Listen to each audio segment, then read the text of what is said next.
Hello everyone, I am Praveen Sagar, the trainer of English language.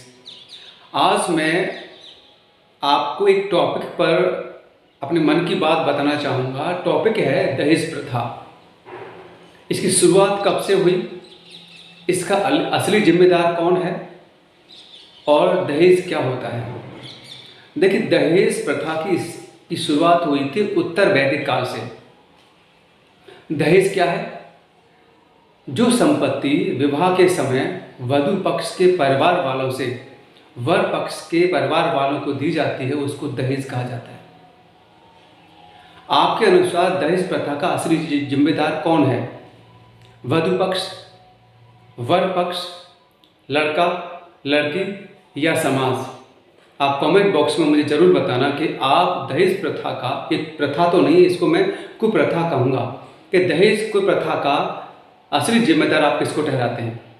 यदि आप मुझसे पूछेंगे तो मेरा ये ओपिनियन है कि दहेज प्रथा का असली जिम्मेदार होता है लड़की के माता पिता। ये सुनने में आपको बहुत अजीब लग रहा होगा, लेकिन मैं अभी क्लियर करना चाहूँगा। देखिए कि लड़की के माता पिता कैसे जिम्मेदार होते हैं दहेज प्रथा के। देखिए, आपने बहुत सारी फैमिलीज में ये देखा होगा कि यदि एक परिवार में बेटी का जन्म होता है तो कुछ सालों बाद आखिर परिवार के जो सदस्य हैं उसकी शादी की चिंता करने लगते हैं। उसकी शादी के लिए पैसा इकट्ठा करने में लगा देते हैं वो लोग। कुछ लोग फिक्स डिपॉजिट करा देते हैं, कुछ एफडी करा देते हैं, कहते हैं कि इसकी शादी में 5 लाख रुपए देना है, 5 लाख रुपए मुझे इकट्ठा करना है, मुझे 10 लाख रुपए इकट्ठा करना है, मुझे 2 लाख रुपए इकट्ठे करने हैं, इसकी शादी की में दहेज देना है मेरे को। मेरी बात समझ नहीं आती कि आप ये जो पैसा 10 लाख 5 लाख इकट्ठा कर रहे हैं उस इंसान को देने के लिए, तो क्यों ना इस पैसे को अपनी बेटी की शिक्षा पर लगाते हैं आप लोग। मतलब उस इंसान को देने के लिए तो हम पैसा पूरी दिन रात मेहनत कर देते हैं, लेकिन उसी पैसे को अपनी बेटी की शिक्षा पर नहीं लगाते हम लोग। आप क्यों दे रहे हैं? पहली बात तो आप खुद से सवाल करिएगा कि आप अपनी बेटी दे रहे हैं ना, उसको अपने दिल का टुकड़ा, अपने जिस्म का हिस्सा, जिसको अपने बड़े प्यार से पाला है, उसको दे रहे हैं ना, उस फैमिली को दे रहे हैं, तो उसके साथ साथ 5, 10, 15 लाख रुपए देने की क्या ज़रूरत है? तो उसी पैसों को अपनी बेटी के विकास में, अपनी बेटी की इंप्रूवमेंट में लगाए ना। आप पढ़ाई में आप बनाओ ना अपनी बेटी की डॉक्टर। किसकी हिम्मत है जो दहेज मांग ले? आप उसी पैसे को अपनी बेटी पर खर्च करें एक अच्छी शिक्षा दिलाने के लिए। आप उसी पैसे को खर्च करके अपनी बेटी पर इन्वेस्ट करके आप अपनी बेटी को बनाओ लॉयर। किसी की है हिम्मत जो दहेज मांग ले?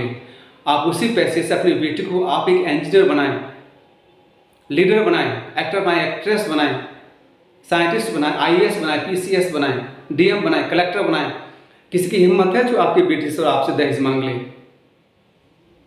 लेकिन हमारी सोच अलग है कि हम बेटी को अच्छी शिक्षा देने में कंजूसी करेंगे, नहीं उसके लिए हम कोई बिजनेस उन पैसों से, ना तो हम अपनी बेटी के लिए कोई बिजनेस शुरू करेंगे, हाँ, लेकिन उसको जरूर दे देंगे।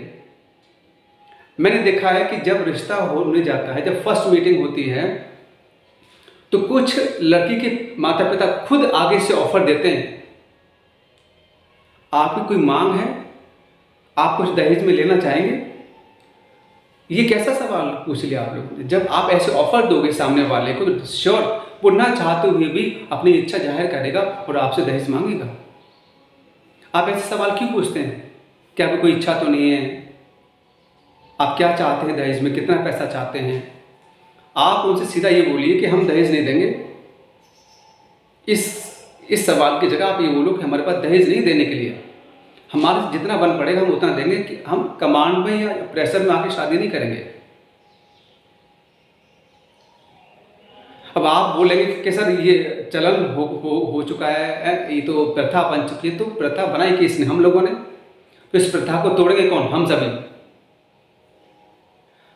अब क्या हुआ, सपोज करो आपने देख लिया लड़का आईएएस या डॉक्टर है, लड़का है डॉक्टर और हमारी बेटी है कुछ भी नहीं, तो इस कंडीशन में तो पैसा देना बनता है भाई साहब, क्योंकि हमने अपनी बेटी को कुछ बनाया नहीं और पैसा बचाकर उसको देंगे हम। यदि उस पैसे को उस इंसान को ना देकर यदि इस बेटी पर हमने खर्च कर दिया होता, तो आज वो इंसान हमसे दहेज नहीं मांग रहा होता, आप कितना भी दहेज देते हैं किसी परिवार को, यदि हमारी बेटी जॉब नहीं कर रही होती है ना, तो उस परिवार में वो कभी भी सम्मान नहीं पाएगी। अब आपके मन में ये सवाल आता हो कि सर वो पैसा मांग रहा है तो क्यों भेज रहे हैं, क्यों दे रहे हैं आप अपनी बेटी उस परिवार में? समझ आ रहा है कुछ आप लोगों को? तो मेरा तो यही सोचना है कि दहेज प्रथा जो अभी भी चलन में, इसका असली जिम्मेदार मैं उसके लड़की के माँ बाप को मानता हूँ। वो पैसा आप उस इंसान को दो, उससे अच्छा है कि बेटी की शिक्षा में लगाओ, ठीक है, या फिर उसका कोई बिजनेस स्टार्ट करवाओ, इन्वेस्ट करो, जिससे वो अपने पैरों पर खड़ी हो जाए। Is a clear not? Thank you so much.